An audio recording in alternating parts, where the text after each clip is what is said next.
2007년도 한국교회 최대의 관심사는 어게인 1907년입니다. 100년 전에 일어났던 그 부흥의 역사를 오늘의 한국교회에서 어떻게 재현할 것인가, 뜻깊은 100주년을 어떻게 할 것이냐 하는데 온 신경이 모아져 있다고 볼 수 있습니다. 그런데 많은 분들이 염려하는 것은 자칫 이것이 하나의 행사로 끝나서는 안 되겠는데 행사로 끝날 우려가 있다는 그런 염려들을 많은 분들이 하고 있습니다. 100년의 하나의 기념식으로 끝나서는 안 된다는 것이 우리의 열망입니다. 그래서 이번 정책 포럼에서는 어게인 1907년보다도 비욘드 2007년 이후에 한국교회는 과연 어떻게 되어야 될 것인가 하는 것에 대한 주제를 가지고 이 시간 첫 번째 정책 포럼을 가지게 된 것입니다. 먼저 이 주제에 대해서 내적 과제, 한국교회 내적 과제, 영성과 교회 정치에 대한 미래 방향성 이 발제를 기성 성락 성결교회를 담임하시는 지형은 목사님께서 먼저 발제를 해 주시겠습니다. 박수로 받아 주시기를 바랍니다. 네.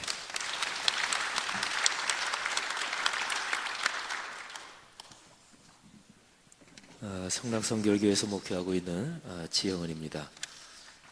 존경하는 손인웅 목사님 기조 발제 들으면서 시야가 많이 넓어졌고 또 제가 발제 준비한 거하고 이렇게 비교하면서 제 발제가 너무 스케일이 적다 하는 생각을 가졌습니다. 저는 오늘 한목협에서 주어진 비욘드 2007 한국교회 영성과 교회 정치에 대한 미래 방향성, 그래서 아주 구체적으로 초점을 좁혀서 제가 받은 주제에 대한 포인팅을 좀 하려고 합니다.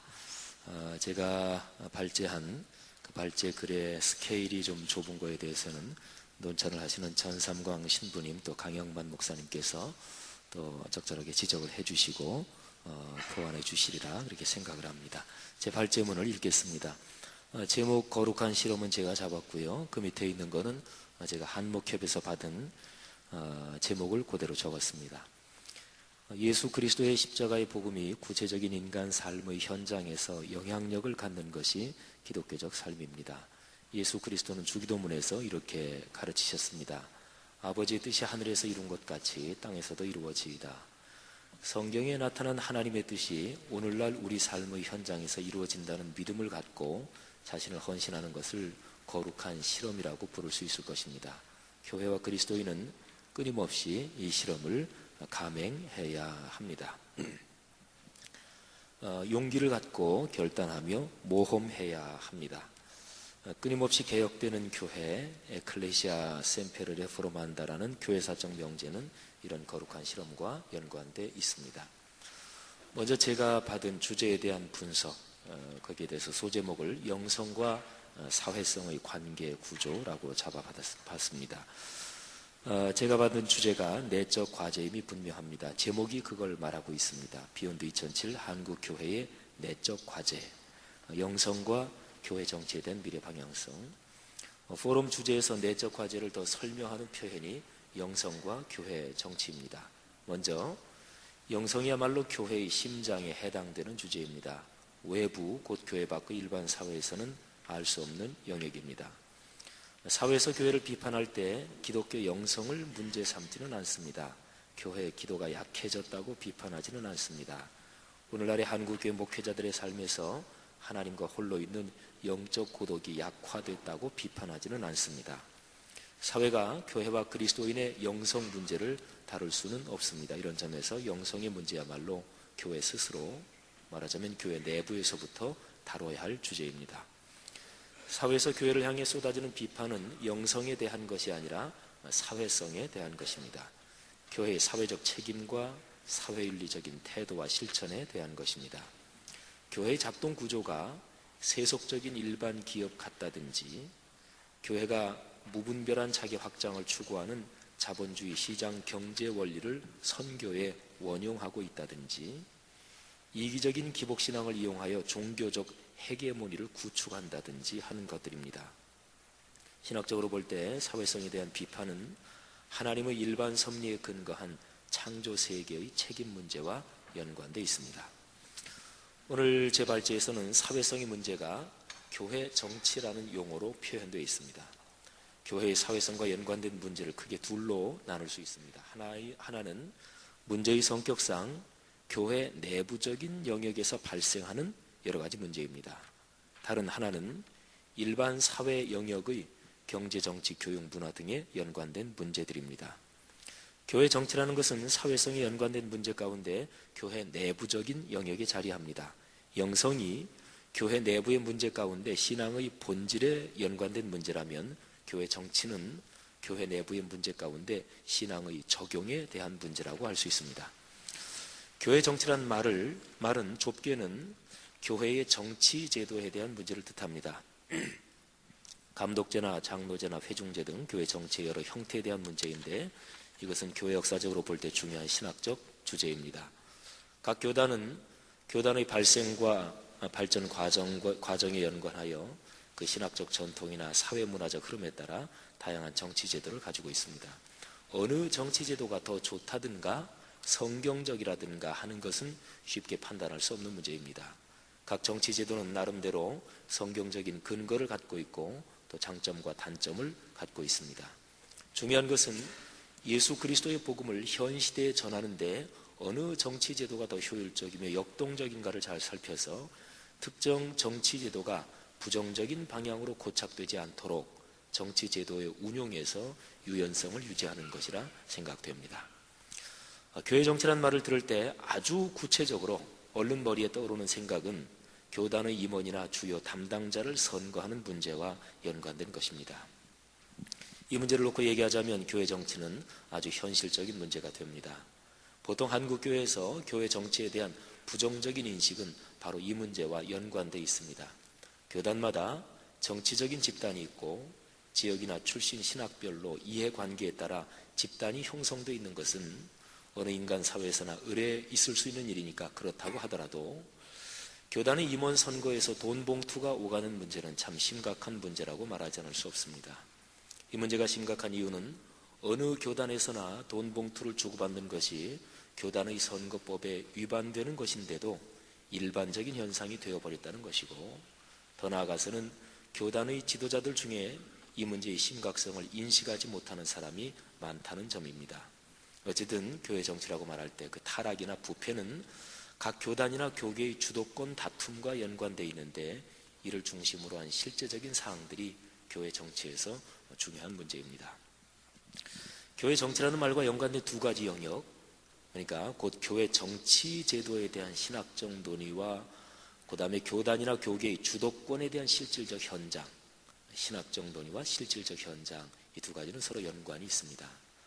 신학적 논의가 근거가 되어 교단의 헌법이 구성되는 것이고 이것이 교단과 교계의 실질적인 정치 현장에 영향을 끼칩니다. 반대로 교단이나 교계의 정치 현장에서 진지한 인식을 갖고 바람직한 방향으로 가려는 노력이 모아진다면 이것에 근거하여 교단 헌법의 정치 구조는 어떻게 바뀌어야 하며 교계의 연합활동이 어떤 구조로 바뀌어야 하느냐로 연결될 수도 있습니다.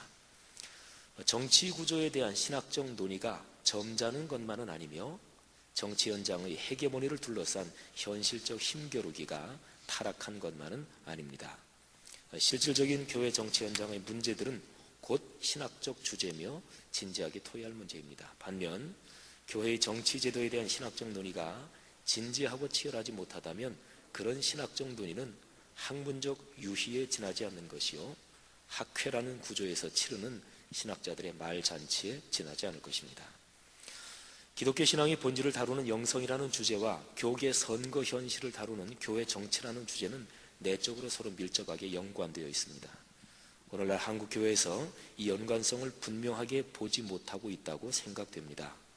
이른바 영성이 깊은 사람은 진흙탕 속 교회 정치를 가치 없는 것으로 보거나 또는 그래서 참여하지 않는 경향이 있습니다.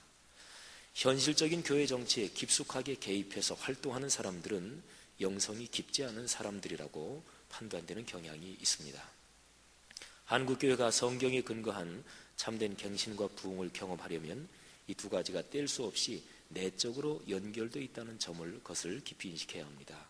선거판과 정치판의 문제가 영성과 어떤 연관이 있는지 아주 진지하게 신학적인 관심사가 되어야 합니다. 교계 정치 현장에서도 진지하게 하나님을 사랑하는 사람들이 정치판의 거룩한 영성이 접목되도록 치열한 관심을 갖고 이 문제를 다루어야 합니다. 영성을 신앙의 본질이라고 보고 교회 정치를 그 본질에서 나오는 의연의 활동이라고 본다면 이 주제는 교회사에서 아주 오래된 주제가 됩니다. 저 유명한 신앙과 행위의 문제입니다. 특히 종교개혁과 연관되어 있는 이 주제는 칭의와 성화, 믿음과 윤리 등 여러 가지로 표현될 수 있습니다. 이 주제는 한국교회 상황에서 이른바 보수와 진보의 문제와도 연관됩니다. 한국교회 안에서 보수적인 쪽이 믿음을 많이 강조해왔다면 진보적인 쪽에서는 행동을 많이 강조해왔다고 말할 수 있을 것입니다. 이런 점에서 영성과 교회 정치의 문제는 아주 구체적으로 오늘날의 우리 상황과 관계됩니다. 저는 제가 받은 그 제목을 나름대로 해석을 하면서 그리고 점점 더 좁혀서 오늘날의 우리 상황과 관계성을 찾고 이제 거기에 대해서 말씀을 드리겠습니다. 영성과 사회성의 신학적 의미. 너무 도식적인 표현일지는 모르겠지만 우리가 논의하는 주제를 명백히 하는데 도움이 된다고 봅니다. 보수 쪽의 믿음 또는 칭의 강조와 진보 쪽의 행동 또는 윤리 강조라는 표현 말입니다. 전반적으로 볼 때 최근 10수년 사이에 한국 사회의 정치 사회적 상황의 변화와 함께 한국 교회 안에서 보수와 진보 사이의 대립각이 둔화된 것으로 보입니다. 정치의 사회적인 상황의 변화라는 것은 문민정부와 국민의 정부를 거치면서 민주화와 인권투쟁이라는 주제가 전과는 달리 그 치열함이 약해졌고 또 전선도 불분명해진 것을 가리킵니다. 이와 연관하여 진보적인 그룹에서는 민주화 인권투쟁에서 좀 더 부드러운 쪽, 창조세계의 보존이라는 환경 문제나 영성의 문제로 눈길을 돌렸습니다. 이와 비슷한 시기에 보수적인 그룹에서는 그동안 사회적 책임에 충실하지 못했다는 자성이 뚜렷해지면서 여러 방향에서 사회적 활동을 모색하고 강화했습니다. 이런 상황에서 한국교회 관심이 보수든 진보든 전체적으로 사회봉사로 수렴되었습니다. 신학적 목표적으로 사회봉사를 진지하게 인식하지 않고는 한국교회의 미래가 없다는 절박한 인식이 뚜렷해졌습니다. 이런 배경에는 90년대 중반 이후에 한국교회 침체와 또 날로 예리해지고 또 강해지는 한국교회에 대한 사회의 비판이 있는 것으로 보입니다. 한국교회가 침체에서 벗어나 다시 한번 부흥을 경험하고 사회적 리더십을 가지려면 사회봉사에 대한 각성과 인식의 전환, 총체적 전략과 종합적 접근, 현장의 실천과 이를 위한 과감한 투자가 있어야 한다는데 교계 리더들 사이에 전반적인 공감대가 형성되었습니다. 사회봉사에 대한 강조와 더불어 오직 믿음으로라는 표현으로 대표되는 보수적 그룹의 신앙 일변도에 대한 자성 또는 비판이 또 일반적인 공감을 얻은 듯합니다. 종교개혁 이후에 기독교 그러니까 개신교에서 믿음으로 말미암는 칭의를 강조하다가 사회적 책임과 윤리적 행동의 문제를 소홀히 했다는 교회사적 지적은 이런 논의에서 을에 따라붙는 얘기입니다. 저는 바로 이런 상황과 연관하여 신학적 문제를 제기하려고 합니다. 믿음과 기독교적 실천의 관계에 대한 것입니다. 기독교적 실천이 예수 그리스도의 복음에 대한 믿음에 근거하고 있다는 것은 자명한 성경의 진리입니다. 에베소서 2장 8, 9절에 있듯이 은혜를 인하여 믿음으로 말미암아 구원을 받았다는 감격에서 기독교적인 사랑 실천의 동력이 나옵니다. 성경에서 말하는 믿음은 근본적으로 행동의 동력을 포함하고 있는 것입니다. 그렇다면 오늘날 한국 교회의 사회적 실천과 윤리적 삶에 문제가 있다는 것은 그것이 나오는 원천인 믿음에 문제가 있다는 것이 아니겠습니까? 믿음은 좋은데 윤리적 삶이 나쁘다는 것이 논리적으로 문제가 있다는 말입니다. 저는 역사적인 고찰을 좀 하려고 합니다. 종교개혁자 마르틴 루터는 로마서 서문에서 믿음에 대하여 말하면서 믿음은 선행을 해야 하느냐고 묻지 않는다고 했습니다.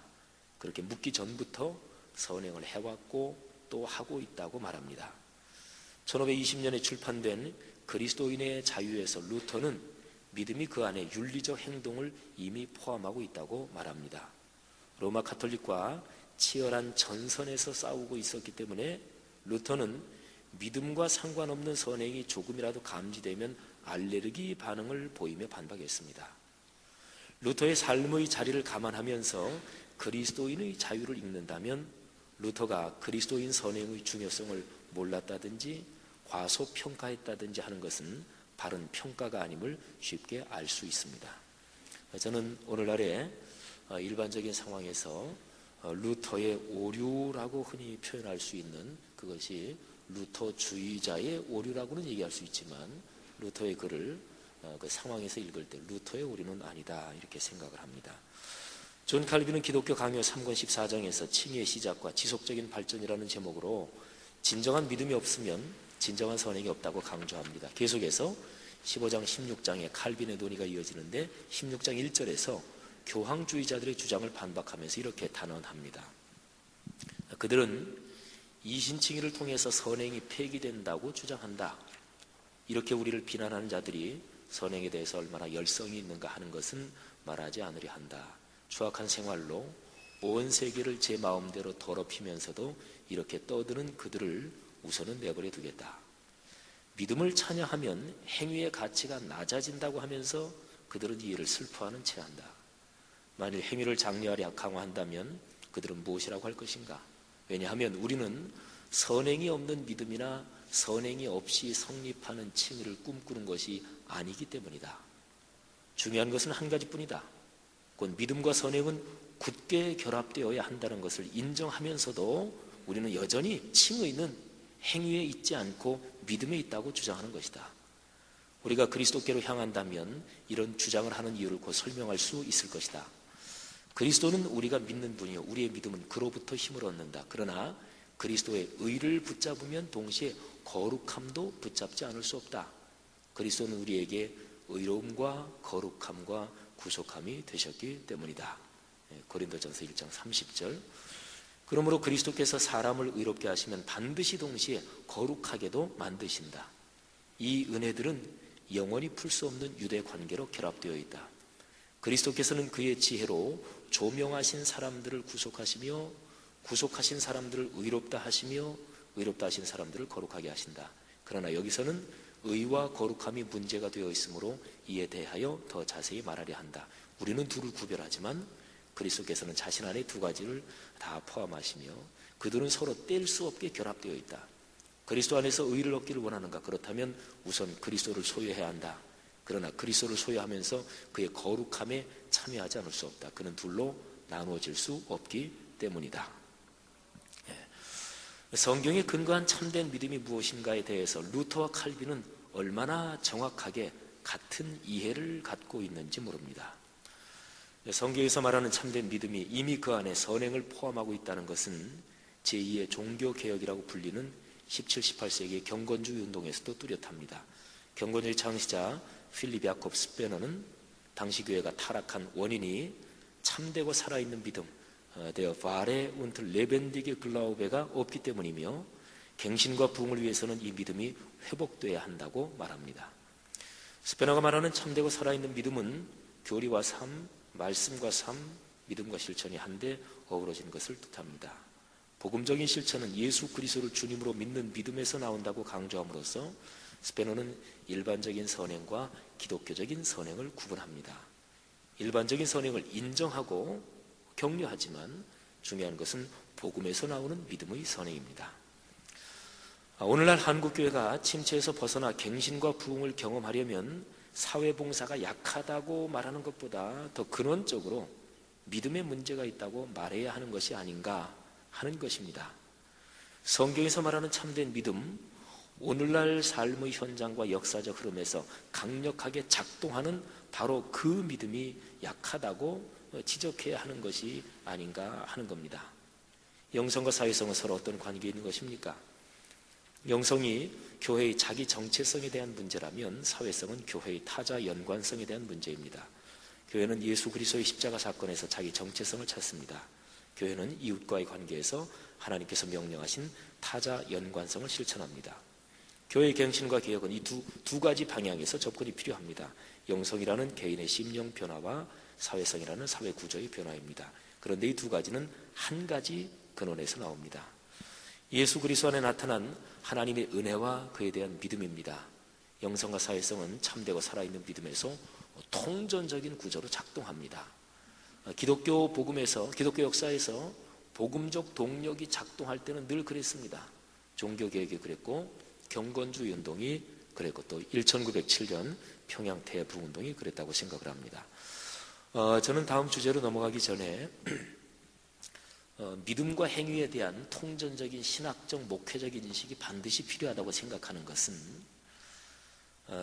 아까 우리 손인웅 목사님도 기조 발제에서 말씀해 주셨듯이 한국교회 90% 이상이 보수적인, 손 목사님 표현대로는 근본주의적인 신학적 경향을 가진 교회다. 그게 현실이라면 믿음을 강조하는 사회봉사 쪽으로 너무 축이 옮겨가면 한국교회는 하나 될 수 없다. 저는 그렇게 판단합니다. 문제는 우리가 하나 돼서, 그리고 갱신하고, 그리고 우리가 섬기는 것이 우리의 목표라면 현실적으로 이 문제를 해결할 수 있는 길은 신학적 목회적으로 믿음과 행위가, 그러니까 영성과 사회봉사가 통전적으로 작동한다. 이것이 한국교회 리더들 속에 정확하게 인식이 돼야 그것이 가능하다. 그런 생각을 갖습니다. 다음 주제로 연결되는 연결 문장을 읽겠습니다. 저는 영성과 교회 정치를 영성과 사회성이라는 말로 표현했습니다. 믿음이라는 단어를 통해서 영성과 사회성은 그리스도인의 삶과 사역에서 통전적인 하나로 드러난다고 논의를 전개해 왔습니다. 그러면 이제는 사회성, 특히 교계 선거와 연관된 교회 정치 문제에서 아주 구체적인 사례를 들어서 영성과 사회성이 통합적으로 작동되는 거룩한 실험을 제시해 보려고 합니다. 저는 제 발제에서 커다랗게 그냥 두 가지 점만 제시를 했습니다. 하나는 조금 전에 논의한 대로 영성과 사회성은 통전적인 하나다. 이것이 철저하게 인식돼야 한국교회가 비욘드 2007로 가면서 그것이 토대가 되고 일체의 근거가 될 것이다 하는 거지요. 근자의 감리교나 또는 이른바 진보적인 교단에서 세계적인 차원에서 로마 가톨릭과 구원론의 문제에서 같이 이런저런 면에서 점점 공감대를 넓혀가는 것은, 그 기조가 계속된다면 한국교회는 저는 하나 되지 못한다고 봅니다. 90%가 넘는 근본주의적인 신학적 구조를 가지고 있는 보수주의 교회가 거기에 동참하겠습니까? 절대로 안 됩니다. 그래서 가톨릭과의 대화가 필요하고 동방교회나 다른 범세계적인 교계의 대화가 필요하지만 한국의 프로테스탄트가 그것보다 먼저 더 하나된 카테고리를 가진다면 이 문제에 명확하게 발을 딛고 서야 되고, 이 문제에 대한 신학적 논의 또는 목회 현장의 공감대가 확산돼야 한다, 그렇게 생각을 합니다. 그거 하나고요. 또 하나는 아주 실제적으로 제가 받은 주제가 영성과 교회 정치인데, 교회 정치하면 금방 떠오르는 문제를 아주 구체적으로 꼬집어내가지고 그거 한번 우리가 해결할 수 있는지 한번 생각해보자. 그게 제가 지금 드리려고 하는 말씀입니다. 내일의 우리 방향, 영성과 사회성의 현실적 과제 하나, 이거는 말씀드린 대로 그냥 현실적인 과제 하나고 통체적으로 모든 것을 포괄한 것은 아닙니다. 저는 이번 주제를 바꿔서 무릎을 쳤습니다. 영성과 사회성의 관계에 대해서 한국교회 꼭 하고 싶은 말을 할 수 있는 기회를 얻었다고 생각해서입니다. 한국교회 상황 진단과 앞으로 나갈 출구에 대한 방향 제시와 연관하여 사회봉사가 정확하게 맞는 얘기지만, 사회봉사만 얘기하면 대증적 처방에 지나지 않고 근원적으로는 바르고 참된 믿음에 대해 말해야 한다는 것입니다. 이렇게 접근해 들어가면 사회봉사가 지금보다 훨씬 더 강력해질 것입니다. 위에서 전개한 얘기입니다. 그러면 이제 구체적인 얘기로 들어가 봅시다. 영성과 사회성의 문제와 연관하여 아주 현실적인 사례를 말한다면 교회 정치의 문제를 들 수 있습니다. 교회 정치에서도 선거와 연관된 문제가 현실적으로 중요한 문제입니다. 영성이 교회 정치에 영향을 끼칠 수 있는 것인가를 실험적으로 논의한다면 애둘러 말하지 않고 아주 직접적으로 이렇게 물으면 됩니다. 영성은 교계 임원 선거에서 돈 봉투 주고받는 현상과 어떤 연관이 있는가? 만일 선거에서 돈 봉투 주고받는 것을 올바르지 못하다고 본다면, 그렇다면 질문이 다음과 같이 바뀌게 됩니다. 영성이 교계 임원 선거에서 돈봉투 주고받는 현상을 중단시킬 수 있는가? 생각해 보십시오. 모든 시대 모든 문화권의 인간 사회에서 핵심은 권력 구조의 문제입니다. 어느 집단이든 나름의 권력 구조를 갖고 있습니다. 권력 구조라는 표현이 부정적으로 비칠지 모르겠지만 그냥 객관적으로 생각하면 좋겠습니다. 힘의 역학 구조라고 표현한다면 좀 더 객관적인 표현이 될지 모르겠습니다. 권력 구조와 밀접하게 연관된 주제가 정치며 현대 사회의 민주주의 정치에서 본다면 권력 구조의 문제는 선거에 달려 있습니다. 선거가 투명하고 올바르게 집행된다면 그 집단의 권력 구조가 건강하다고 할 수 있습니다. 이런 각도에서 보면 한국 교회의 권력 구조 문제는 건강하다고 할 수 없습니다. 선거에서 표를 얻기 위하여 돈 봉투가 오가는 것이 현실이기 때문입니다. 비밀 아닌 비밀인 이런 현실이 왜 고쳐지지 않는 것일까요? 한국 교회의 영성이 충분하지 못하다는 반증이 아니겠습니까? 한국 교회가 참된 영성, 곧 복음에 대한 깊은 믿음과 거기에서 나오는 역동적인 헌신을 가졌다면 교계 선거에서 돈 봉투가 오가는 현상을 변화시킬 수 있다고 봐야 할 것입니다. 논리적으로 이게 맞지요. 교계 이런 선거 현상이 고쳐지지 않는 까닭이 있습니다. 한편으로는 이런 현상을 하나님 앞에서 죄라고 보면서 개탄하는 사람들 때문입니다. 다른 한편으로는 돈 봉투를 주고받는 것을 당연하게 생각하는 사람들 때문입니다. 현실을 개탄하는 사람들은 이 현상을 보면서 너무 안타까운 나머지 현실적으로 접근하지 못합니다. 개탄하고 한탄할 뿐입니다. 이들이 보지 못하는 현실이 있습니다. 모든 사람이 교계 선거의 이런 현실을 당연하게 나쁜 것이라고 생각하지는 않는다는 것입니다. 교계 임원 선거와 연관된 사람들이면 목사와 장로들이요, 그것도 중진에 속하는 사람들인데 이들 중 돈 봉투를 주고받는 사람들 가운데는 그것을 죄가 아니라 인사치레 정도로 생각하는 사람들이 많다는 것입니다. 하나님 앞에서 죄라고 생각을 하면서 계속해서 주고받는 사람들도 없지는 않을 텐데 이런 경우엔 그 신앙인격에 아주 심각한 문제가 있다고 봐야 하겠습니다. 돈 봉투를 주고받는 일에 대해서 개탄하는 사람을 보고 아직 정치를 몰라서 그래 하는 사람들도 있겠는데 이런 사람들이 대체적으로 교계 선거의 현실적 메커니즘을 훤히 꿰고 있습니다. 이런 사람들 판단대로 돈을 쓰면 선거에서 더 많은 표를 얻는 게 현실이라는 데 문제가 있습니다. 이런 상황에서 선거 감시 활동을 한다든지 부정선거 사례를 교단의 선거관리위원회나 심판위원회에 고발한다든지 하는 것은 문제를 근원적으로 해결하는 방법은 되지 못합니다. 효과는 어느 정도 있겠고 또 해야 하는 활동이긴 하지만 대증적인 처방일 뿐입니다. 교계 선거에서 돈 봉투를 주고받는 문제에 대하여 현실을 직시하면서 근원적으로 해결하려고 한다면 먼저는 이 문제를 본격적으로 신학적인 의제로 부각시켜서 진지하고 치열하게 논의해야 합니다. 그리고는 이 논의가 진행되는 과정에 따라서 필요한 사회학적인 조사나 작업을 하면서 이 의제를 더 확장시켜야 합니다. 이런 과정을 거치면서 이 문제가 전체 성도들과 한국 사회 전체까지 관심사가 되도록 철저하게 의제를 끌어가야 합니다. 제 소견에서는 교계에서 돈 봉투 주고받는 문제에 대해서 명확한 의제 설정, 그 다음에 의제 확장, 이 두 가지가 필요하다고 보는 거지요. 보통 각 교단마다 교계 신문이 있는데 교계 신문을 담당하는 분들은 목사 장로들만 읽지 말고 평신도들이 전부 다 교계 신문이 있도록 교계 신문을 좀 확장해야 한다. 그 대상을 그런 얘기들을 흔히 합니다만은 저는 교계 신문이 목사 장로만 읽는 게 천만다행이라고 생각합니다. 만일에 성도들이 전부 다 읽으면 거기에 나오는 사건 때문에 청년들이 우수수 떨어져 나갈 것이기 때문에 교계 신문의 독자가 제한되어 있는 게 얼마나 감사한지 모른다, 그렇게 생각을 합니다. 의제 설정과 의제 확장, 교계 선거의 금품수수 문제는 기독교 윤리학에서 다룰 주제 아닌가요? 한국 교계의 선거 현실에 대한 기독교 윤리학적 고찰 정도의 제목을 달아 본격적으로 논문을 쓸 주제가 아닌가요? 구약과 신약 성경에서 돈과 관련된 본문을 근거로 성서신학에서 다룰 수 있는 주제 아닌가요? 교회사나 조직신학 또는 실천신학 등 모든 신학의 분야에서 진지하게 다룰 수 있는 신학적 주제로 이 문제를 인식하는 것이 중요합니다. 이른바 교계 정치꾼들과 연관된 주제라서 신학적 주제가 되기에는 너무 현실적이고 천박한 문제라고 생각한다면 신학의 본디 자리와 소명을 망각하는 것이 됩니다. 한국 교회의 현실의 심각한 문제를 신학적 주제로 다루지 않는다는 것은 신학이 직무유기를 하는 것이 됩니다. 주후 2세기에 본격적으로 발생한 학문적 신학의 자리는 교회 현장이었습니다. 선거에서 돈 봉투를 주고받는 문제에 대한 사회학적인 작업도 필요합니다. 설문조사는 기초적인 작업이 될 것입니다. 예를 들면 이런 질문들입니다.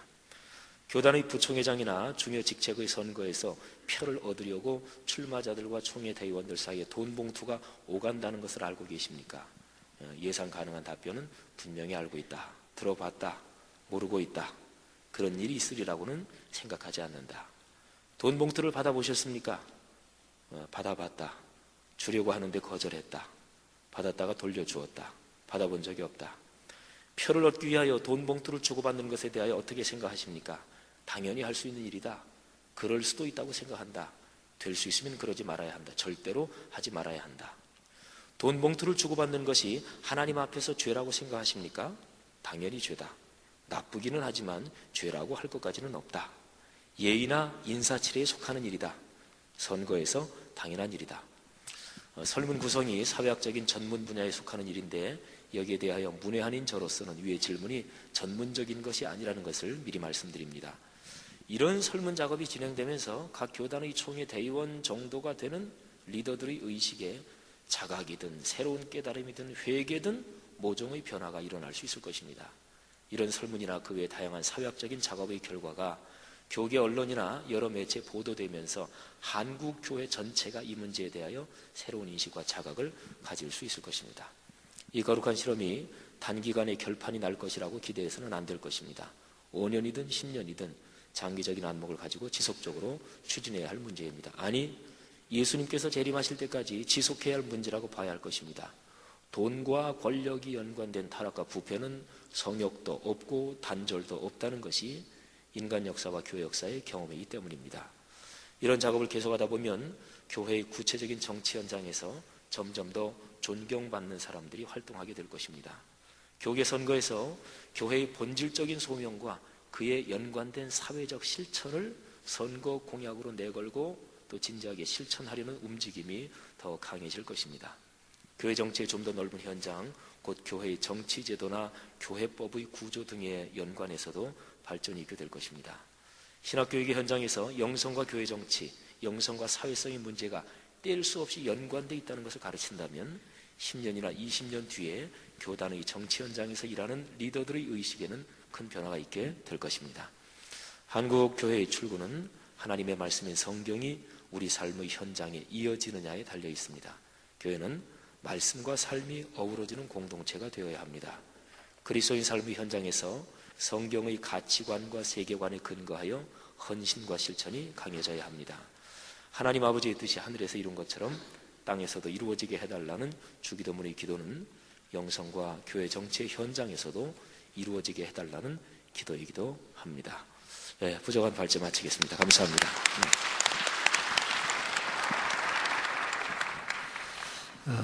지영원 목사님의 귀한 발제 감사하고 우리 모두 다 경청했습니다.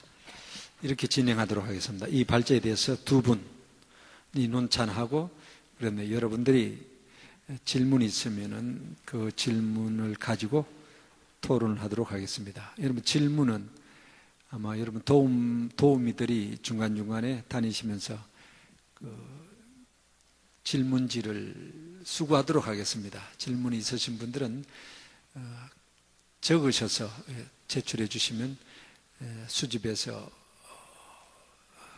질의를 하도록 하겠습니다. 우선 논찬하는 그 시간 동안 여러분들이 질문할 것을 준비해 주시길 바랍니다. 논찬은 두 분이 하시는데 성공의 수원교회를 담임하시고 한목협 공동회장이신 전삼광 신부님께서 해주시고 그 다음에 강영만 목사님 기아성 진흥교회 그리고 한목협 공동총무 되십니다. 먼저 전삼광 신부님께서 이 주제에 대한 논찬을 먼저 해주시겠습니다. 발제하시는 지목사님의 거룩한 실험 잘 들었습니다. 하느님의 말씀이 우리 삶의 현장에 이어지는 것이 한국교회의 출구라는 결론에 전적으로 저도 동의를 합니다. 그런데 아직 제가 속해 있는 성공회는 그 돈 봉투가 왔다 갔다 하지를 않거든요. 그래서 제가 교회 정치에 대해서는 좀 문외한인 것 같아서 주로 짧은 시간에 제가 이해하고 있는 영성에 대해서 우리 교회가 앞으로 어떻게 좀 달라질까 하는 제 소견을 말씀드리겠습니다. 여기 젊은 분들은 잘 모르시는 일인데 연세 드신 분들은 잘 알 겁니다. 우리 한국 교회에서 소위 영성이라는 주제가 대단히 많은 사람들이 다루기 시작한 것이 1980년대 중반입니다. 그때 김경재 교수님이 영성신학 서설이라는 그런 책도 하나 쓰셨고, 또 기독교 출판사에서 아주 작은 책인데 성공의 사제인 어반홈즈의 목회와 영성, 김혜식 교수가 번역했습니다. 넬슨 테일러의 영성과 목회, 이 책들이 85년의 영성신학 서설, 88년에 목회와 영성, 89년에 영성과 목회, 이런 작은 책들이 나왔고 1985년에 연세대학교 연합신학대학원에서 매년 하는 하기 목회자 신학 세미나가 있는데 그때 주제가 목회의 전문성과 영성이라는 그런 주제를 가지고 2주간 동안 아주 더울 때 수백 명의 목사님들이 공부를 한 그런 일도 있습니다. 최근에도 여러분들이 인터넷 들어가 보시면 영성에 관한 그런 글도 읽을 수 있고 책자가 나온 것도 있고, 또 최근에 NCC에서 영성과 문화위원회인가 이런 제가 정확하게 기억하는지 모르겠습니다만은 이런 위원회가 생긴 것으로 알고 있습니다. 그런데 여기 보통 우리 지금 이 방 안에 있는 모든 분들은 저를 포함해서 개신교라고 얘기를 해야 되는데 사실상 개신교 전통 가운데 영성, 영성신학 이런 분야를 다룬 그 역사가 길지 않습니다. 저는 감리교 집안에 태어나가지고 또 연세대학교에서 신학을 공부하고 성공의 사람이 되면서 로마 가톨릭 신학교에 한 학기 동안 공부할 기회가 있었는데 그때 처음으로 영성신학이라는 강의를 제가 한 학기 들었던 기억이 있습니다. 또 우리 여기 계신 분들 가운데 수덕신학이나 신비신학이라는 과목을 신학교에서 공부하신 분들이 별로 많지 않으리라 저는 그런 생각을 합니다. 그만큼 오히려 로마 가톨릭 교회에서 오랫동안 다뤘던 그런 분야고, 이 수덕신학이라는 것은 일종의 구체적인 신앙의 훈련에 관한 것, 기도를 한다, 예를 들어 지금 여러분들 잘 안 하시죠? 묵주, 우리 교회는 묵주를 합니다마는 또 무슨 어떤 성서를 공부하는데 영적 독서라는 이름으로 어느 방법을 연구한다, 어떤 묵상을 하는데 옛날 분들의 예를 들어 ignacio 수련이라든가 이런 어떤 수련법을 한번 우리가 실천을 해본다, 이런 분야가 수덕신학이고, 신비신학은 거기서 좀 더 나아가가지고 어떤 하나님의 현존을 경험하는, 그래서 조금 어떤 영적 차원이 높아진다고 볼 수 있습니다. 오늘 저는 여러분에게 영성이 뭐라든가 영성신학이 뭐라든가 말씀드릴 이유가 저는 없다고 생각을 합니다.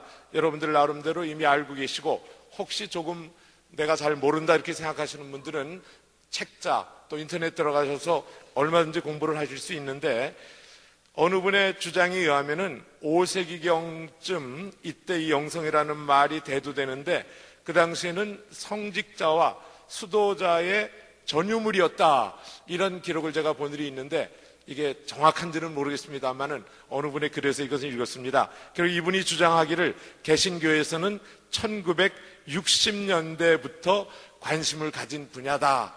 이것도 역시 한 번 더 확인을 해봐야 되는데, 제가 이 강의, 논찬을 맡고 그저 몇 줄 되지 않아서 확인이 안 된 게 있다면 용서해 주시기 바랍니다. 저는 지금 이 시간에 조금 전에 말씀드린 대로 영성의 정의가 뭐라든가 혹은 영성신학이 뭐다 이런 말씀은 드리지 않겠고요. 기독교에만 영성이 있는 것이 아니라 불교, 유교, 이슬람 이런 데도 영성이 있을 수 있고, 또 어떤 분들은 이렇게 얘기합니다. 해방의 영성도 있다, 생태 영성, 창조의 영성도 있다, 또 이렇게 주장하시는 분도 있습니다. 그렇다면 한국에 복음이 들어오기 전에 어떤 영성이 있었을까? 제 생각에는 샤머니즘 영성이 많지 않았을까? 그리고 지금 우리 교회 안에 있는 많은 그리스도인들 가운데도 어떤 심성의 뿌리가 무교적인 사람들이 많이 있지 않을까? 그리고 그래서 잘 되는 교회는 좀 기복적인 그런 요소가 있어야 되지 않나?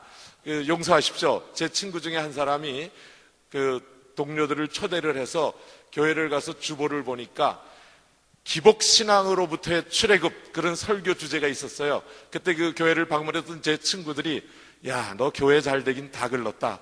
여러분들 무슨 얘기인지 너무 잘 아시는 얘기죠. 감리교 목사님 얘기입니다.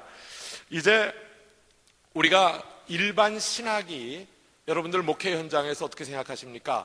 여기 물론 신학교 교수님들도 계시고 또 저도 신학교에서 몇 년 전임으로 있었던 경험이 있습니다만은 신학과 교회, 신학과 우리 신자들의 사이는 사실 좀 거리가 있다고 볼 수밖에 없죠. 그런데 제가 이해하는 영성신학은 우리 신앙인들의 생활과 아주 구체적으로 연관이 되어가지고 이 세상 한복판에서 하나님을 만나고 우리 이웃들을 만나면서 하나님의 뜻을 식별하고 이 시대의 징표를 식별하고 그래서 어떻게 구체적으로 살아야 하는 그런 일종의 실천적인 지혜가 영성이고 영성신학이다. 저는 그렇게 이해를 하고 있습니다.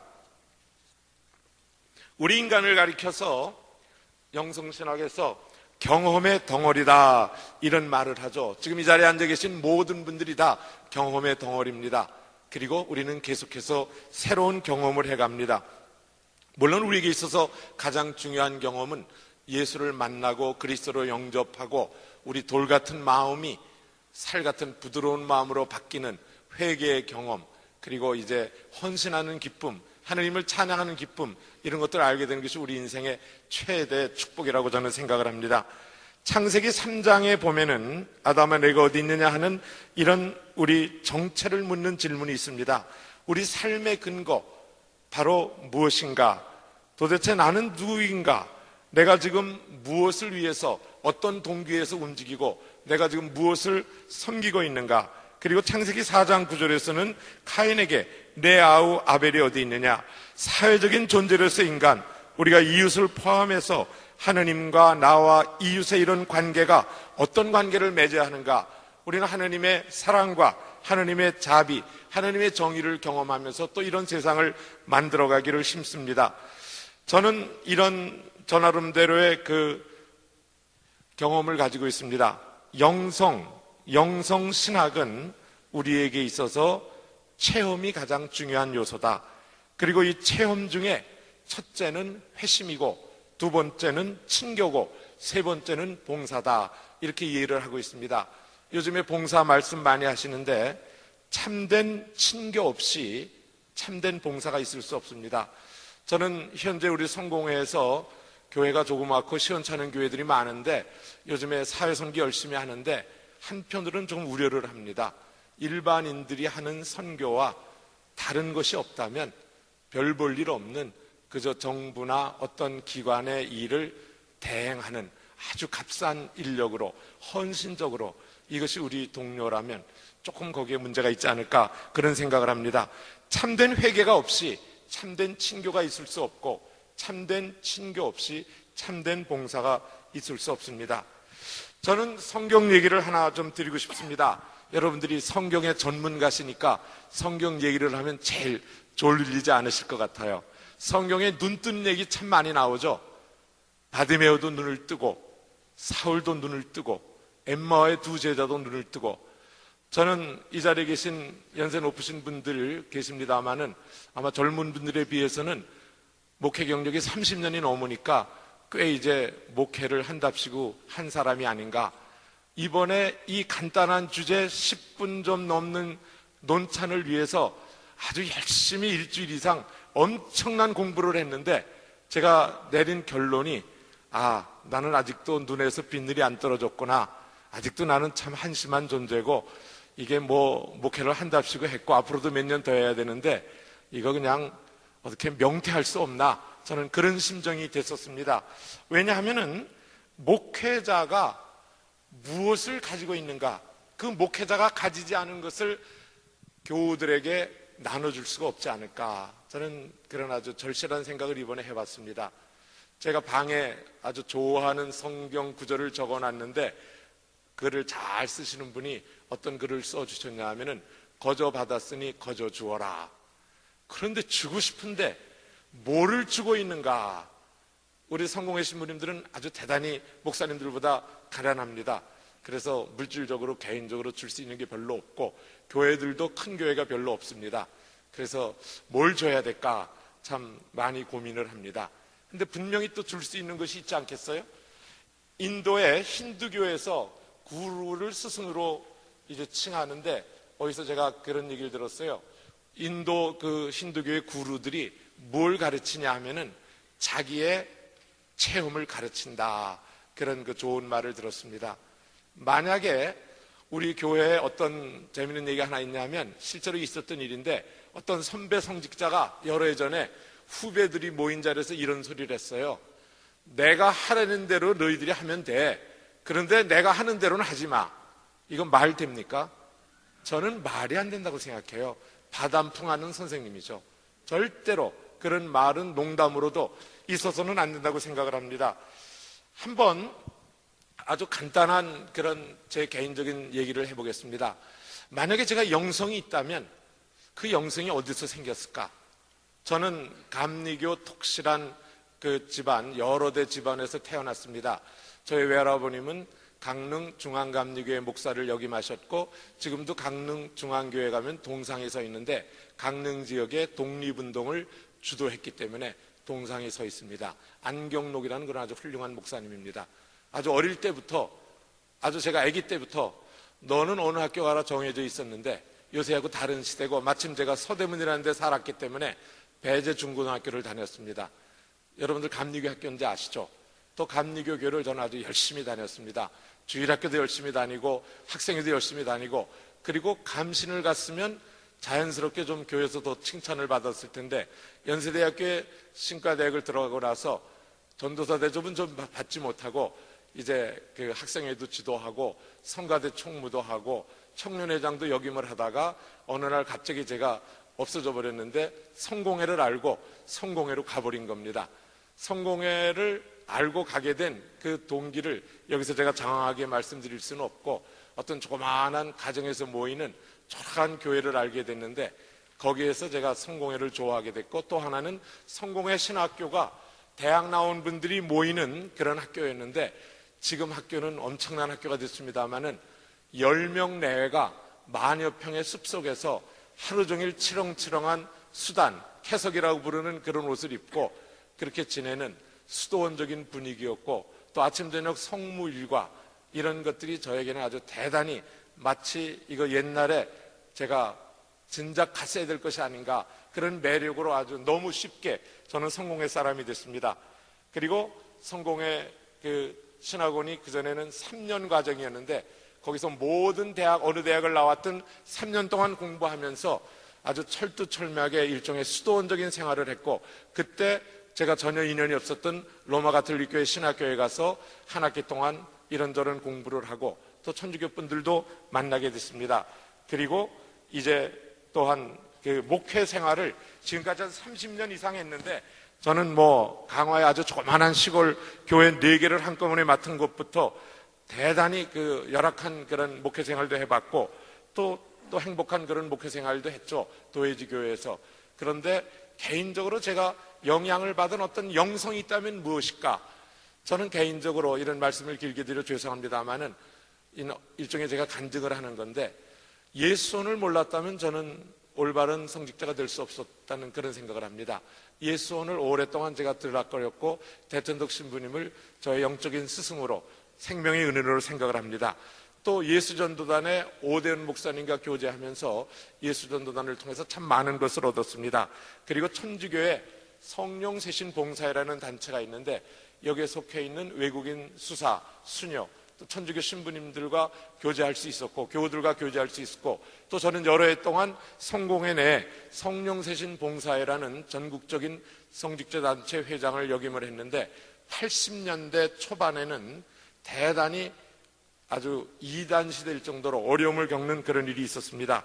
또한 떼제 공동체 분들이 처음 우리나라에 왔을 때 그분들과 인연이 닿아가지고 떼제 공동체 화곡동 본부회를 여러 번 갈 수 있었고 그분들을 초대해서 또 제가 말씀을 들을 수 있었습니다. 이제 벌써 시간이 다 된 것 같은데요, 저는 이런 말씀을 드리고 싶습니다. 목회자가 성직자 이전에 그리스도인인데 그리스도인의 모습은 어떤 것일까? 특별히 저는 목회자의 모습은 구약성서의 나시린이 돼야 되지 않나 그런 생각을 합니다. 나시린은 성별된 사람이고 헌신된 사람이고 그리고 구분된 사람이고 나시린의 존재 자체가 하나님의 현존을 세상 사람들에게 알리는 것이죠. 제가 좋아하는 성경 구절 가운데 제가 다녔던 학교의 교훈이기도 하는데 진리가 자유케 하리라 아주 자세하게 우리가 알려줬죠. 어떻게 진리가 자유케 합니까? 말씀을 마음에 새기면 제자가 되고 제자가 되면 진리를 알고 진리가 우리를 자유케 하죠.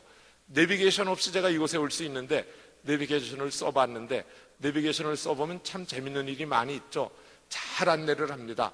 우리 성서는 우리에게 내비게이션이 되는데 그것을 우리들이 경험을 해야만 다른 분들에게도 충분히 추천을 할 수 있겠습니다. 마지막으로 한마디만 드리겠습니다. 저는 기독교 교육에 관심이 있는 사람이라 기독교 교육을 조금 공부했는데 20년 전에 존 웨스트호프 3세라는 성공의 신부님이 오셔가지고 연세대학교 하계신학세미나 주제 강연을 한 일이 있습니다. 여러분들이 잘 아시는 상식적인 얘기인데 이분이 쓴 짤막한 책 우리 어린이들이 신앙을 가질 수 있을까? 정섭 교수가 교회 신앙교육이라고 번역을 해서 1983년에 나왔죠. 여기서 어떤 말을 합니까? 신앙이 학교와 모형, 교수 모형으로 전달될 수가 없다. 주어진 신앙은 획득한 신앙으로 바뀌어야 한다. 저는 우리 목사님들에게 그런 질문을 드리고 싶어요. 목사님들 너무 교인들을 유식한 교인으로 만드는 거 아닙니까? 성경을 너무 잘하는 교인으로. 저는 감히 어떤 말씀을 드릴 수 있냐면요, 성공의 신자들 참 성경 모릅니다. 아주 멀었어요. 장로교, 감리교, 성결교 교인보다. 그런데 제가 성공회에서 자부심을 갖는 게 하나 있는데 시골의 교인들, 도시의 교인들, 성경 잘 모르는 교인들 가운데 이상하게 어떤 매력 있는 좀 반듯한 생활하는 사람들을 만나요. 그럼 저는 그분들에게서 위로를 받습니다. 이분들이 성경을 조금 더 잘 알면은 더 좋은 신자가 될 수 있지 않을까. 물론 이거 제가 말씀드리는 거 오해 없으시기 바라면서 말씀을 드립니다. 경험이 전수돼야 되는데 우리 결론적으로 이런 말씀을 드리고 싶어요. 천주교가 이단입니까? 적그리스도입니까? 또 어떤 여기 목사님들은 성공회쯤도 잘 모르고 뭐 성공회 신부가 다 나와 앉아서 이런 분도 계실지 모르는데 제가 이해하기에는 천주교가 적그리스도가 아닙니다. 그리고 천주교가 지금 지켜오는 전통 가운데 원래 우리 교회의 전통이 많이 있습니다.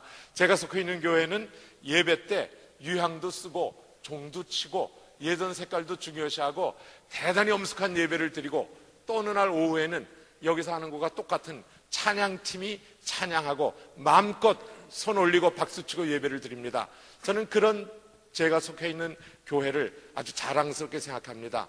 성공회가 주장하는 게 있는데요, 포용성과 다양성이고 비아메디아 중도입니다. 지금 한국 교회는 다양성도 없고 포용성도 없고 비아메디아도 안 되고 아무것도 아닙니다. 그런데 성공회가 이상을 하고 있는 그 이상은 모든 교회가 이상으로 할 만한 그런 길입니다. 오늘 여러분들에게 더 이상 말씀을 드릴 게 없는데요, 우리는 초대교회의 어떤 영성이 있습니다. 사막 교부들의 영성이 있습니다. 수도원의 영성이 있고 개혁주의 영성이 있고 경건주의 영성이 있습니다. 그걸 우리가 지식으로 알면 뭐합니까? 그리고 그것을 다른 분들에게 전하면 무엇합니까? 우리들이 이런 영성들을 연구해보고 체험해보고, 예를 들어 저는 금식을 15일 여러 날 하는 분들 참 존경하는데 불과 그저 한 3, 4일 좀 여러 번 해봤는데 그래도 안 해본 것보다는 참 좋더라고요. 해보니까 아, 이래서 좋구나. 이제 저는 한마디만 더 드리고 마치겠습니다. 최근에 제가 경험한 그런 일 가운데 영성은 우리의 구체적인 생활과 직결돼야 되는데 아마 여기 계신 목사님들 중에 많은 분들이 경험하셨죠. 저희 교회에서 성공회에서는 일기로 몇 년 전에 아버지 학교를 경험했습니다. 또 저는 오래전부터 천주교에서는 애미교육이라고 하는 부부 모임 혹은 부모 모임, 가족 모임 이런 것들을 좀 해본 경험이 있습니다. 이런 어떤 실천적인 일, 앞으로 저는 그런 꿈을 가져봅니다. 저는 목회 생활이 오래 남진 않았습니다만은 교회가 노인의 문제에도 대처하고 어떤 죽음에 관한 교육도 좀 시킬 수 있고, 요즘에 몇몇 교회에서 총각 처녀들에게 예비학교 하죠. 결혼 예비학교. 대단히 저는 이런 일들이 좋다고 봅니다. 예를 들어서 아버지 학교를 경험한 사람이 왜 전혀 가보지 않았던 아버지 학교 하는 교회들을 열심히 쫓아가서 봉사합니까? 좋은 얻은 것이 있기 때문이죠. 너무 제가 이런 소박한 얘기를 드려서 죄송한데 저는 그렇게 생각을 합니다. 신앙이 실천이라면 우리 목사님들의 삶이 어항 속의 붕어처럼 모든 사람들에게 하느님 앞에 부끄러움이 없을 때 우리 교회에 미래가 있지 않은가. 정치 얘기 제가 한마디만 하고 끝내겠습니다. 대천덕 신부님의 해석인데 마태복음 7장 21장에 나더러 주여 주여 하는 자마다 다 하느님 나라 들어갈 것 아니다. 그런데 어떤 분들이 쫓겨나가지고 내가 신학 박사인데 내가 교단장인데 이렇게 항의를 했다 그래요. 근데 하느님께서 너희들을 내가 급해서 썼는데 미안하지만 너희들은 일회용 접시에 불과하다. 이런 예화를 제가 들은 적이 있습니다. 이상 마치겠습니다. 감사합니다.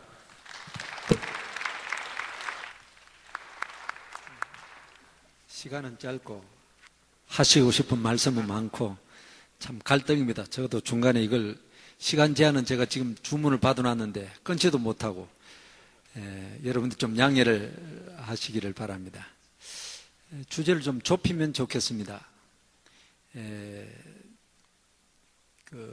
지금 우리가 하는 이 정책 포럼이 조금 좁혀서 가야 이게 될 것 같아요. 주제가 더 선명해지고 또 시간도 지켜질 것 같습니다.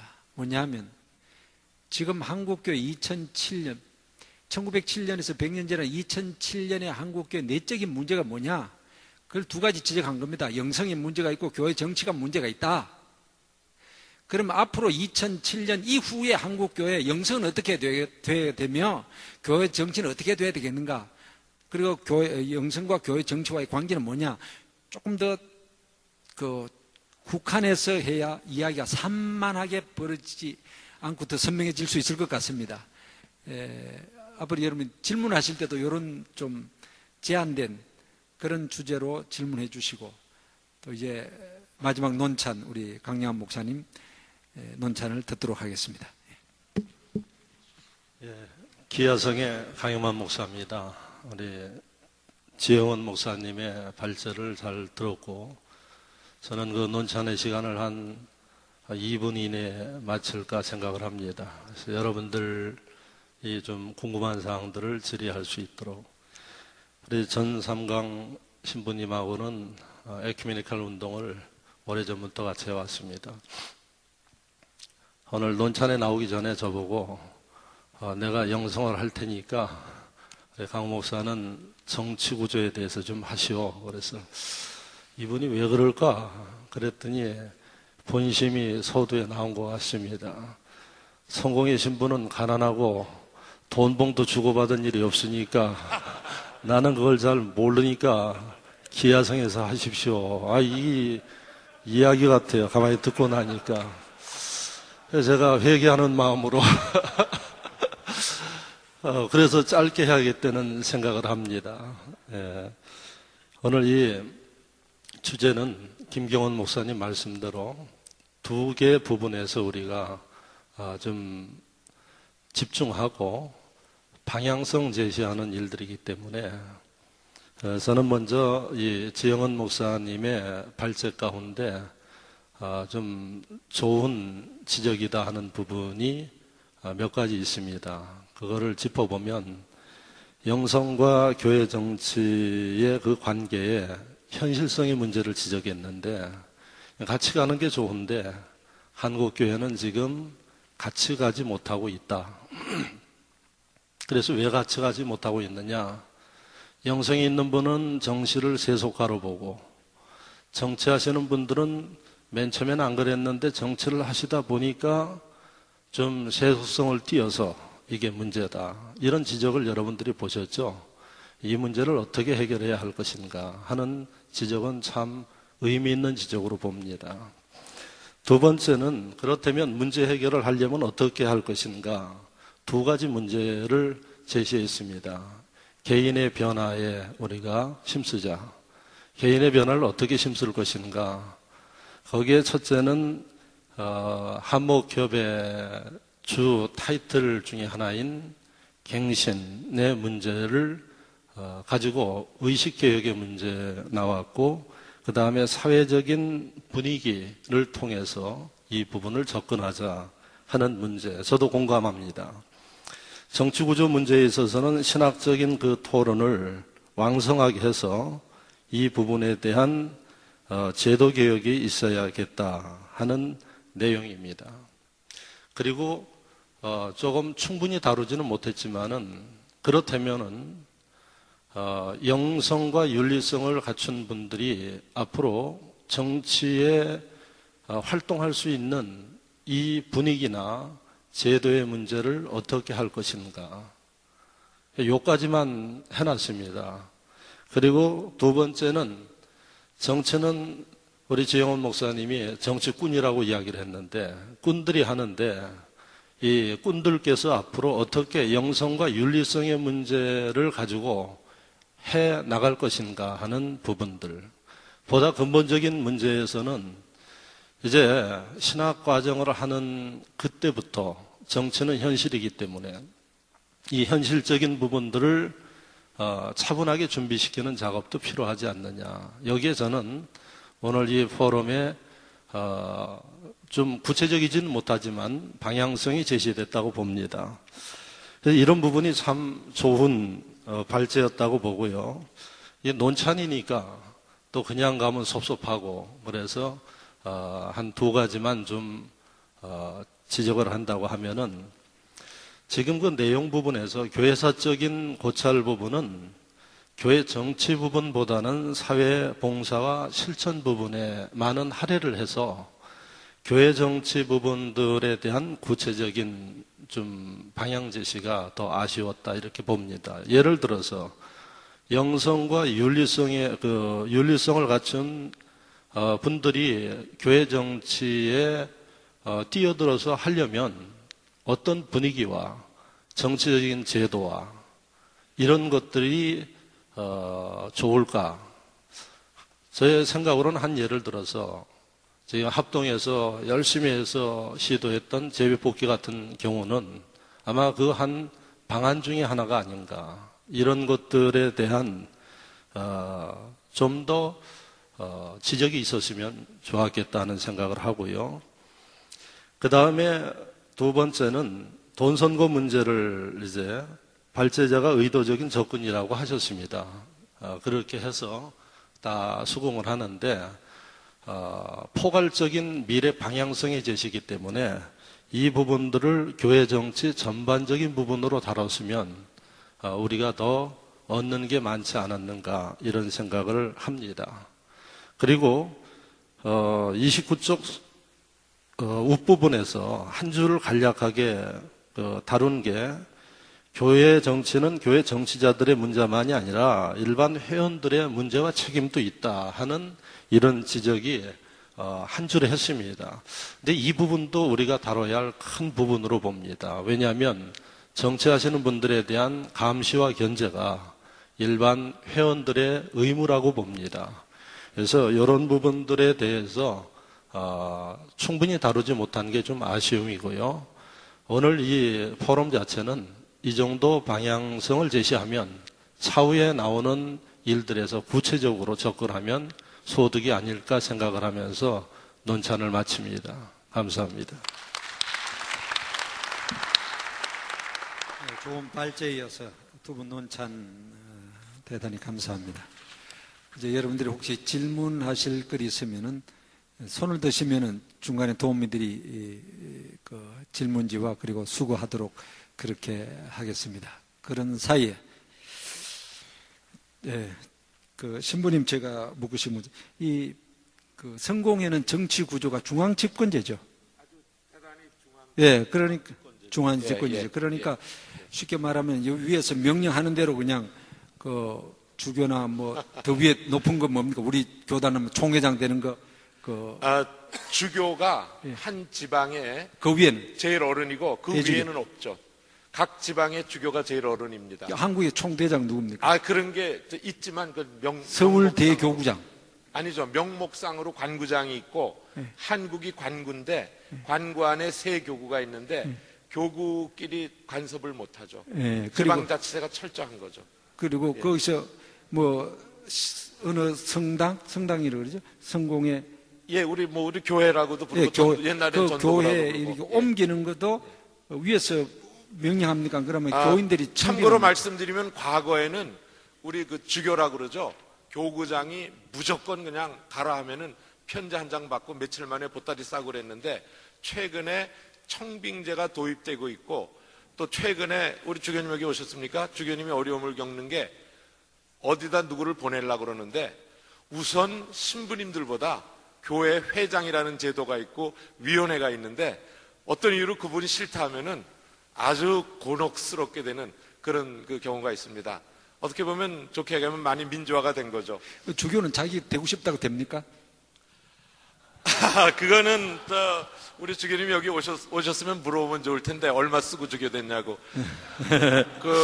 박 주교님이 못 오신 것 같은데 우리 성공회에서는 돈을 써서 주교가 됐다거나 저부터 30여 년 동안 뭐 밥 한 그릇 제대로 못 얻어 먹었으니까 그걸로 답이 되겠습니다. 예, 제가 그 제도 자체를 잘 모르기 때문에 질문한 건데 제가 이 말씀 드린 것은 만약에 성공회에는 지금 그렇다 그랬는데 이 일반 개신교 장로교나 감리교 시스템 같다 했다면은 그것도 주교 되려고 돈을 상당히 썼을 것 같아. 그러니까 이 제도가 그런 제도가 아니기 때문에 괜찮은지 타락된 인간의 근성은 똑같아. 그러니까 지금 현재 제도 속에서는 성공회는 돈 주는 일도 없고 받는 일도 없고 밥 한 그릇 사주는 일도 없다. 그러니까 기하성 당신이 정치 문제를 이야기하라. 그렇게 이제 말씀하지. 마치 기하성은 주고받고 이게 아주 왕창같이 되어서 제가 조금 변명 삼아 드리는 말씀입니다. 이 제도의 차이다 하는 것을 말씀드리고 정치 제도를 이야기할 때 저는 이 지금 지 목사님께서 지적한 두 가지를 지적하셨거든요. 하나는 각 교단마다 가지는 정치 구조, 제조, 그 시스템의 문제와 다른 하나는 선거 문제, 그것을 이야기했습니다. 시스템 문제는 제외두고 좀 부정적인 문제로서 선거 제도만 이야기했는데 저는 오히려 더 확대해서 생각도 봅니다. 소위 말하는 교회 정치라는 것은 정치 문제는 첫째는 지금 타락된 선거 제도도 있지만은 그 다음에는 이 권모술수하는 정치꾼들, 그리고 세 번째는 교권을 쥐고 횡포 부리는 것. 이렇게 애만 신학 교수도 목을 쳐버립니다. 교권 가지고.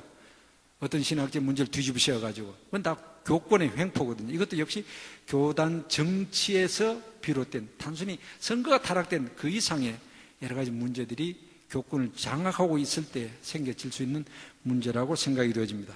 아주 지 목사님께서 좋은 지적을 하셨다고 생각이 되어지는 건 뭐냐면은 그 사람들이 영성이 있느냐 없느냐, 저 소위 말하는 정치꾼들이 정말 영성이 있는 사람 같으면 그런 부정을 하지 않을 것이다 하는 그런 지적도 해주는데 결국은 저 교회 정치 문제도 영성의 문제다. 두 가지 해결 방안이 있을 것 같습니다. 하나는 정치하는 사람들도 어떻게 하면 영성을 좀 많이 합리화할 수 있느냐 하는 그 문제하고, 안 그러면은 정치 안 하고 영적인들의 영성만 충만한 사람이 어떻게 거기다 영향을 충분히 줄 수 있느냐 하는 것이 우리가 생각해야 될 그런 문제가 아닌가 생각이 되어집니다. 지금 논찬하신 것에 대해서 우리 발제하신 분 좀 대답하실 것이 있으세요? 아니요, 특별한 건 없고요. 아까 우리 전삼광 신부님 말씀하신 거 들으면서 제가 발제한 거에서 어느 교단에서나 돈 봉투를 주고받는 것이 일반적이다. 그거를 이게 잘못됐다는 것을 제가 심각하게 느꼈습니다. 많은 교단에서 돈 봉투를 주고받는 것이 일반화되어 있다 그렇게. 그리고 아까 우리 강 목사님 지적하신 거에서 저도 이거 보내고 나서 생각이 들었는데 예장 합동 측에서 그야말로 그런 폐단을 없애려고 참 순수한 마음으로 애쓰고 몸부림을 하시면서 제비 뽑기, 거기에 대한 게 마땅히 언급이 되었어야 당연하다. 그런 걸 못했습니다. 다른 거는 뭐 없습니다. 네. 질문, 여러분들이 하신 질문 한 몇 가지 있어서 한번 드리겠습니다. 교계 선거 문제를 영성의 문제로 보는 것은 탁월한 식견으로 보입니다. 그런데 보다 더 근원적으로는 교회의 조직, 제도와 영성의 관계로 보아야 하지 않을까요? 조직은 정치의 문제요, 교회의 많은 문제들은 그 조직 때문에 생겨난 것이라고 할 것입니다. 영성과 교회의 조직의 미래에 대한 견해를 말씀해 주십시오 하는 질문입니다. 예, 예, 하시죠. 사실은 우리 교회 구조에서 제가 이해하고 있기로는 고교회적인 쪽으로 가면 이 선거의 문제, 교회 제도나 조직의 문제는 일반적인 세속 정치판의 문제가 아니라 그게 리터지요, 그리고 거룩한 교회법이지요. 근데 로우 처치 쪽으로 가면 이제 그런 게 없어지지요. 그러니까 한국 개신교가 뭐 스펙트럼이 다양한데요. 그저 많은 퍼센테이지 한국 교회는 로우 처치적인 경향을 가지고 있지 않은가 싶고요. 그래서 교회 조직, 뭐 선거 제도 또는 교회 정치 구조 이런 문제가 사실은 일반 세속적인 힘겨루기 이 차원에서 논의되고 있다. 제 판단은 그렇습니다. 그래서 여기 지적해 주신 이 질문에 저도 동의합니다. 근데 제가 여기서 지적한 거는 한번 구체적인 걸 한번 포인팅을 해봐야 되겠다. 그래서 선거에서도 뭐 다른 거 다 집어치우고 돈 봉투 그거 받으면 되느냐, 이런 문제를 한번 구체적으로 한번 지적해 보겠다. 이제 샘플로 그렇게 말씀드린 거고요. 여기 질문하신 목사님 견해에 동의합니다. 그래서 제가 말씀드린 게 이거를 본격적인 신학적 아젠다로 다뤄야 된다. 근데 요 면에서 우리 한국교회가 치열하지 못하다. 제 판단은 이제 그런 거지요. 목사님 견해에 기본적으로 동의합니다. 그래서 교회에서 신학자들이, 기독교 윤리학자들 또는 교회사학자들이나 이런 사람들이 이거를 치열한 신학적 아젠다로 다뤄가지고 그야말로 교회 정치나 교회 회의가 얼마나 거룩한 거겠어요. 그래서 거룩한 교단 헌법, 또 감리교에서는 뭐 교리와 장정이라고 하는 것 같은데 그 거룩함 또는 그것이 현실적으로 작동되는 구조에서 하나님의 거룩성이 나타날 수 있는 그런 거를 충분히 논의해야 된다. 저도 그렇게 생각합니다. 질문에 대답이 어느 정도 된지는 잘 모르겠습니다. 질문하신 분이 충분히 납득이 가셨으면 좋겠습니다. 혹시 여기서 그것이 아니다고 더 하시고 싶으면 또 다시 제출해 주시면 감사하겠습니다. 다음 질문입니다. 교회 정치 문제는 교단적 차원뿐만 아니라 교회 안에서의 문제, 현실 정치, 정부나 정당에 대한 참여 문제 등이 있을 수 있습니다. 첫째, 교회 안에서의 선거에 있어서 담임 목사가 원하는 후보를 당선시키기 위해 많은 불법이 자행되는 문제를 어떻게 생각하시는지요? 쉽게 말하면 장로나 집사나 권사를 뽑을 때에 담임 목사의 그 불법적인 영향. 두 번째는 참여 정부 시대에 교회, 교단의 정치 참여가 두드러지는데 한기총과 같은 대표단체가 시무 기도회나 낙선 운동을 펼치는 것에 대하여 어떻게 생각하시는지요? 두 번째 질문은 좀 오늘 이 포럼 주제하고는 조금 거리가 있고 오히려 내일 할 두 번째 그 사회성에 대해서 다뤄야 될 문제가 아닌가 생각이 되어집니다. 그래서 우선 첫 번째 문제에 대해서 세 분 중에 어느 분이 답변하시죠? 예, 그 부분에 대해서는 뭐 제가 답변을 안 해도 해답은 나와 있는 것 같습니다. 그런 부분은 있을 수 없는 문제인데 우리 현실 가운데 상존하는 것을 저도 인정을 합니다. 그 부분의 문제는 아까 우리 발제하신 지영원 목사님 발제 내용에 제도의 문제보다는 집행하는 분들의 윤리와 영성의 문제이기 때문에 이 부분은 앞서 이야기한 대로 바로 영성적인 부분들, 윤리적인 부분들의 강화가 시급한 문제다. 그리고 한목협이 이런 문제들을 가지고 지금 우리가 고민하고 있고 우리 스스로 이 부분에 좀 좋은 모델이 되자 하는 부분이기 때문에 답을 하면서도 저 역시도 좀 답답하고 아픈 그러한 마음을 갖습니다. 우리 모두의 문제가 아닌가. 또 그렇게 어렵지는 않다고 그렇게 봅니다. 감사합니다. 예, 다른 한 질문입니다. 교회 정치에 있어서 영성의 문제를 짚어주셨습니다. 영성의 회복이 교회 정치를 건강하게 만든다는데 적극 동의합니다. 그러나 교회 정치의 기능적인 측면이 다루어지지 않은 듯합니다. 기능적인 측면이라 하면 교회 정치가 지향하는 목적이 건강하지 않기에, 예를 들어서 개교의 이익, 개인적인 명예, 명분정치, 부패적 기능 등 않기에 발생한 문제라 생각한 것입니다. 개인의 영성, 믿음의 회복으로 인한 정치 회복도 중요하지만 교회 정치의 목적, 기능적인 측면도 의제로 다루실 의향은 없으신지요? 예. 예. 제가 대답해야 될 문제 같습니다.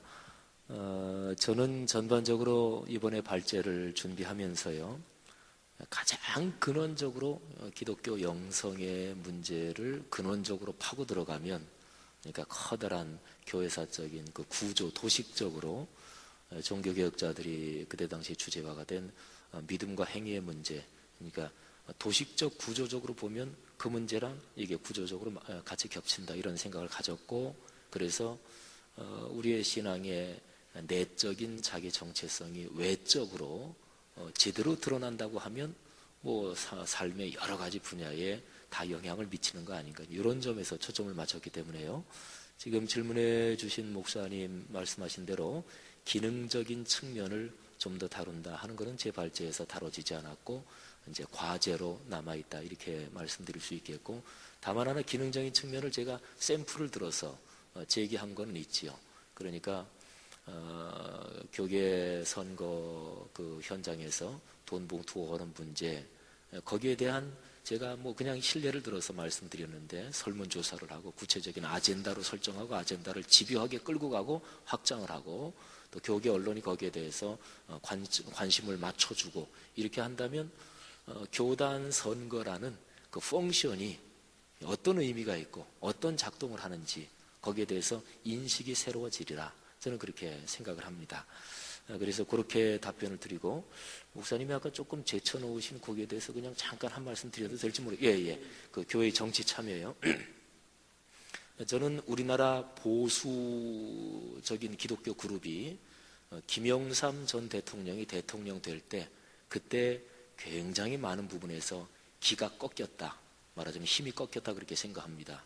왜냐하면 제도적인 교회의 이름으로 어느 특정 정치 집단을 지원했을 때 거기는 반드시 심각한 위험이 따른다.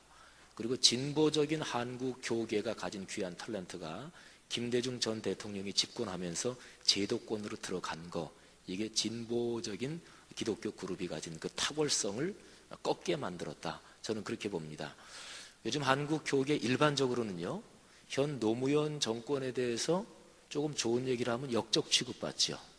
이거는 뭐 물론 진보 보수자 좀 다르게 있습니다만 일반적으로 아까 손 목사님 말씀대로 90%가 보수적이니까. 근데 한국 교회, 제도권 교회의 이름으로 현실 정치에 참여하는 것은 그건 옳지 않다, 제 소견은 그렇습니다. 그러니까 교회는 히틀러처럼 이거는 명백하게 악이다, 이렇게 될 경우에는 제도권 교회가 참여해야 된다고 보는 거죠. 미친놈이 버스 몰고 사람 죽이고 다니는데 뭐 뒤따라다니면서 장례나 치러줄 수는 없는 문제니까 버스를 뭐 세우든지 뛰어 올라가서 그놈을 끌어내리든지 그래야 되겠죠. 근데 어떤 것이 그런 상황이냐, 이거는 판단은 개인적으로 다를 것입니다. 그런데 가능한 대로 그 판단을 늦추고 그 판단을 좀 폭넓게 잡아야 한다, 그렇게 생각합니다.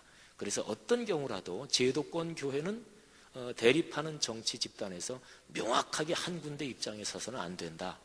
교회는 어느 경우에도 하나님의 말씀 앞에선 하늘의 명령에 순종하는 존재가 되어야 된다. 그리고 교계 단체의 이름으로는 뭐 적극적으로 저는 참여하는 게 좋다고 봅니다. 한기총이 교단과 그리고 교계 연합단체의 집합체라서 이게 조금 애매한 점이 있고요. 그리고 NCC는 뭐 교단 연합체인데, 근데 거기에 대한 자세한 거는 뭐 제가 교계 활동에 식견이 없어서 잘 모르겠습니다만은 일반적으로는 교회 역사를 살펴볼 때는 명확하게 그렇다, 그게 제 생각입니다. 예, 감사합니다. 시간도 많이 갔는데 혹시 내가 이 시간에 이 질문 안 하고는 굉장히 후회할 것 같다고 생각이 되는 질문이 있으시면은 한 분만 즉석에서 하실 수 있는 기회를 드리겠습니다. 예, 말씀하시죠.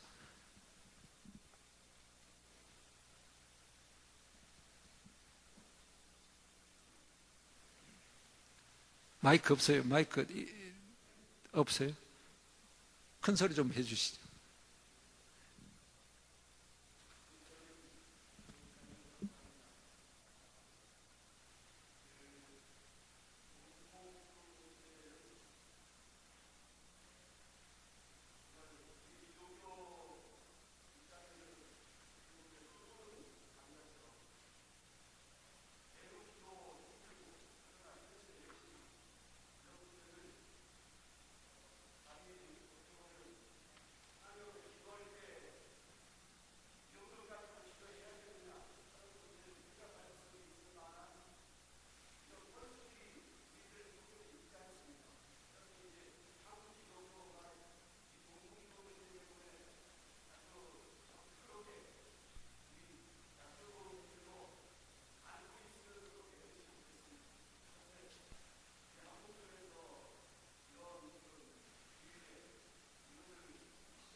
어떤 걸 선택해야지 결단하는 문제는 상당히 그런 점에서 우리가 놓치고 지금까지 살아오고 있지 않았느냐, 이런 것을 좀 진단해 보면 좋겠다 하는 생각을 갖습니다.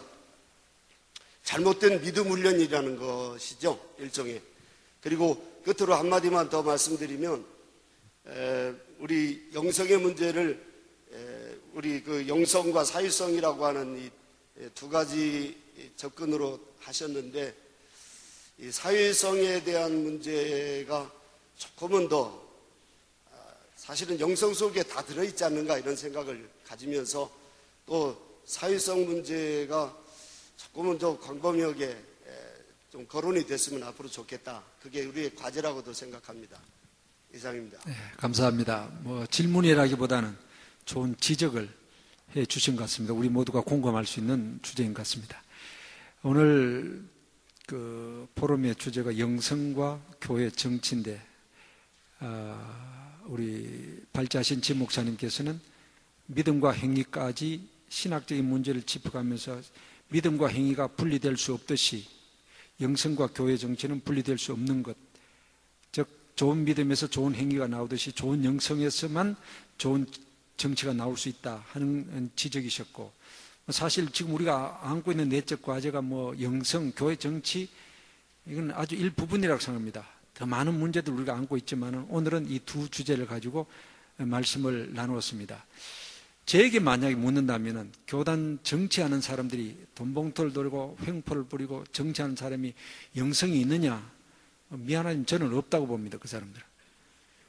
조금 지나친 표현이 없다고 봅니다. 그래서 영성이 그 사람들에게 살아나게 하든지 안 그러면 바깥에서 영성이 풍부한 사람이 영향을 줘가지고 그 사람들이 바뀌어지든지 그렇게 돼야 되지 지금 상태로서는 저는 별 소망이 없다고 봅니다. 그르샤메의 법칙에서 악하고 양호를 구축한다 그런 말이 있지 않습니까? 그러니까 거꾸로 이제는 영성이 풍부하다고 생각되어지는 사람들이 양화가 정치판 속에 많이 들어가가지고 악화를 구축하는 길밖에 없습니다. 그것이 저는 지금 한국교회가 안고 있는 이 소위 교단 정치의 잘못된 폐습을 고칠 수 있는 방안이라고 그런 생각을 가져봅니다. 오늘 장시간 발제해 주신 우리 목사님 두 분 논찬해 주신 분께 우리 감사하다는 우리 박수를 보내겠습니다.